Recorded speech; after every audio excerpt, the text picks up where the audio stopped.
Coming up, China's latest economic stimulus measures disappoints, the mining sector tumbles on the Australian share market, and the cost of getting financial advice. Do you know? Details next.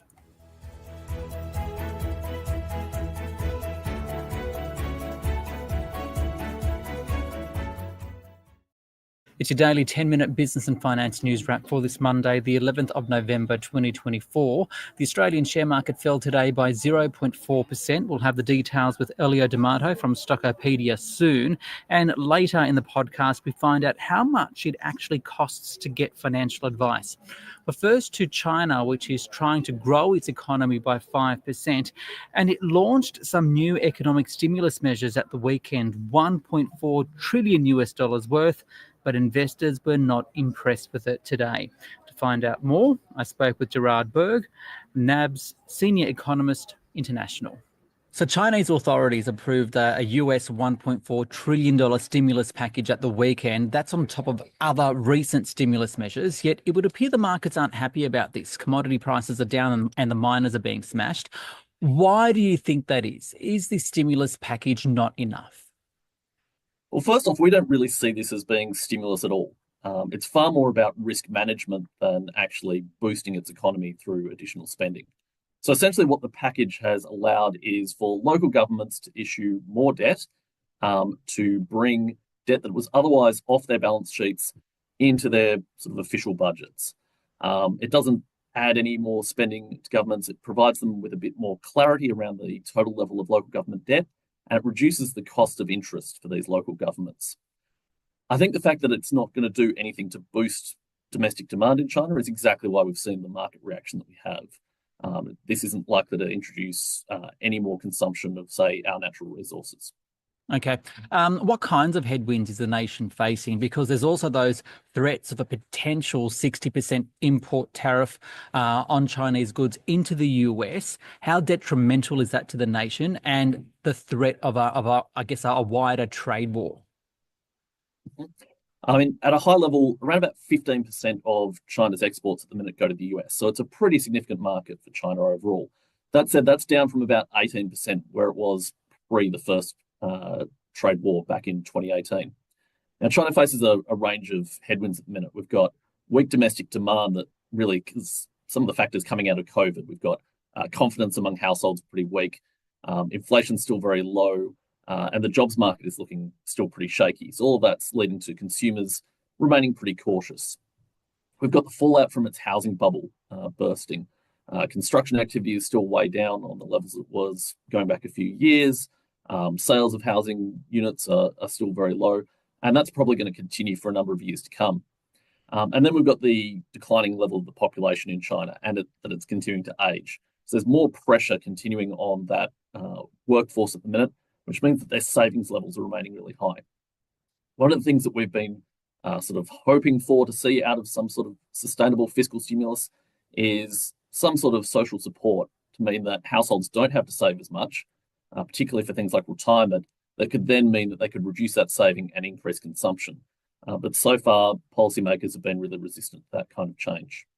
Now, the trade question is still very much up in the air. Trump has talked about a 60% tariff on all goods coming out of China. We're looking at that saying, is that a negotiation strategy? Is it a deliberate policy measure? And there's a lot of uncertainty as how it would be implemented. Would be implemented straight away, would be a process to implement it over a staged period of time. And then you get the questions of how would China retaliate? So that back in 2018 was what led to a full-blown trade war. So 60% might not be the upper limit if we see those sort of tit-for-tat tariffs continuing. I guess there's a lot of moving parts, right? But how is all this going to impact Australia right now? Because China forms a very big part of our economy. Yeah, very much so. Again, it depends how all of these factors play out.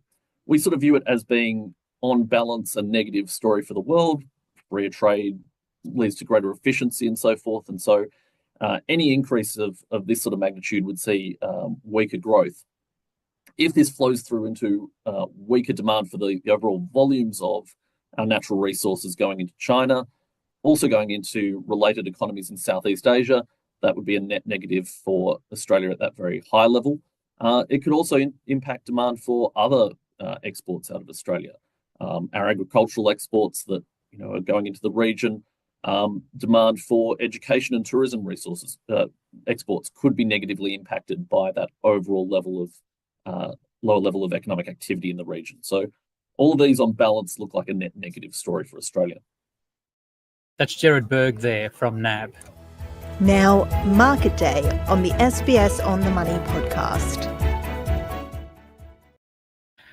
As mentioned earlier, the Australian share market fell today. The S&P ASX 200 down 0.35% to 8,266. For more, I spoke with Elio, a market analyst at Stockopedia. Elio, the ASX down today, the miners being smashed. To what extent are investors disappointed with China's latest $1.4 trillion worth of stimulus measures? Why? Well, it's interesting you mentioned that. I mean, who am I to disagree with them? But I think their reaction is they were disappointed. And that's a lot of zeros that you rattle that off there. And look, I think the market was really wanting China to invest a lot of that money into growth initiatives to grow rather than what was announced, which was effectively propping up local governments in order to support their burgeoning debt balances where they've taken bad debts, as it were, and effectively are funding them through there. So the market is really genuinely quite disappointed that it really isn't investing in those future growth opportunities, particularly given the imminent arrival of potential tariffs from President-elect Donald Trump and his administration that have been well publicly announced and publicly spoken about well and truly before today. This was seen as a bit of a bazooka, as it were, to regards to upstaging those particular tariffs, when unfortunately investors just got a Nerf gun and there was really not much impact in regards to those new opportunities. I mean, you think that the property sector over there accounts for about a fifth to a quarter of all GDP. This is a very big bite, and the steel makers, then by subsequent division, iron ore producers, basically all metal guys, even oil. I mean, you've got to remember China's the biggest importer of oil globally. Look, unfortunately, that's all been hit today, and hence it's flowed on to the remainder of the sector, which has been a real challenge for investors to get their head around, not just now, but over the last few months. When you're looking at the market today, any news catching your attention? Well, look, it's interesting. I mean, the only shining light out of the materials sector, I suppose, is IPL, Incitec Pivot, which is actually up today. But they told investors that they were actually recording a loss. And this is on the back of them selling off their Waggaman operation out of the US, as well as the closure of the manufacturing facility out in Queensland, which unfortunately to them, meant that on a bottom line perspective, things weren't great, but they were eternally optimistic about the future. And it looks like investors have got to the bottom of that particular announcement in order to come up with that view. So that's good. The other thing that caught my news today was the final FIRB, or Financial Investment Review Board, or Foreign Investment Review Board, I should say, has now approved the deal where Stockland Group, as part of a consortium, will acquire 12 Lend-Lease community properties, or master community properties, which really was a bit of a point of conjecture in the lead up with regards to some ACCC shuffling and the like, but it looks like that deal has got through. Now, as part of that announcement, confirming that they've received this final approval, they did slightly upgrade their funds from operations, only a tiny amount. But the good news is it looks like the deal is now pretty close to being done. And I think it is transformational. When you look at Stockland Group and where they've come from to what they're going to be now moving forward, I think it does add an element of stability to that business, which possibly wasn't there beforehand. And where do you see the opportunities for investors at the moment? Look, it's hard to say. It feels a bit like we're fighting over a few scraps after the football match, like a seagull does, when we're trying to determine where there could be some good buying to be had at the moment. Obviously, I think those calling the death of gold, if they've been crying that out since the times of Cleopatra, they'd be disappointed because we have come off record highs, but we're not that far from that level. So I still think that weakness in that particular sector does prove to be a bit of an opportunity at the moment if you are able to find some good solid producers. I mean, let's face it, the US dollar has been strengthening in recent times on the back of potentially inflationary expectations, which has been good.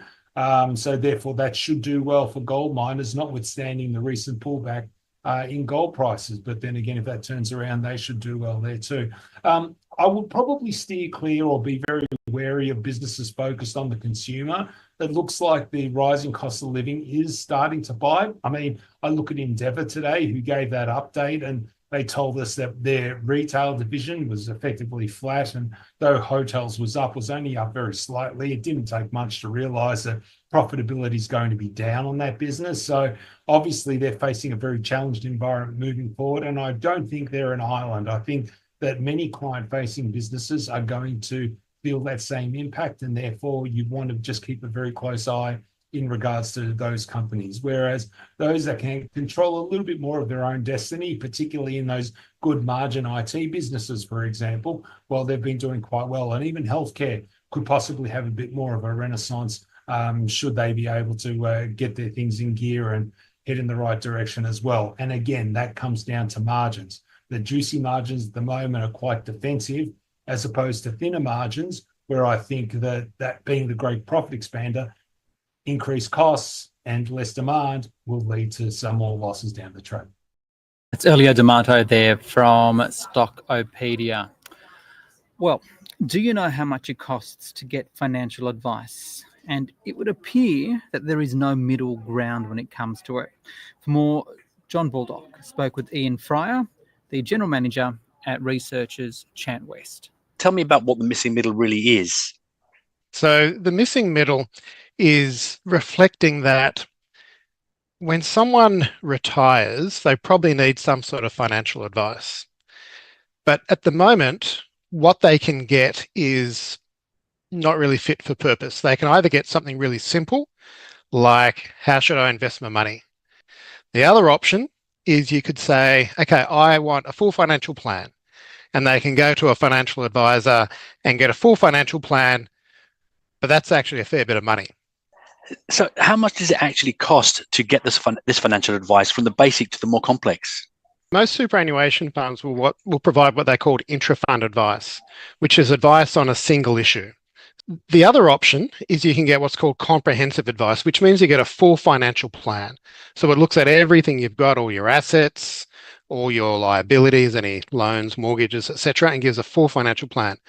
But that's probably about $5,000. So most people don't want to pay $5,000. Most people don't necessarily have that sitting around as they retire and thinking, yes, I'll spend that. So there is a massive gap between nothing and $5,000. There is, but there is an opportunity here for funds to do something in the middle. If that can be done for under $1,000, and a few funds are starting to do that, then I think a lot of people would take that up. Ultimately, whose responsibility is it to address the gap in knowledge in financial literacy? Yeah, I think it's got to be a team effort. I think the superannuation funds have a big role to play. The superannuation funds try to address that. Sometimes they succeed, sometimes they don't. So we're hopeful that in the next few months, there'll be some legislation coming through which will make that possible. It's taken quite a while for government to get to this point on it, but it is important to get it right. What kind of proportion of people are we talking about that are actually missing out on the advice that they should be getting? Yeah, it's hard to know, and it's hard to know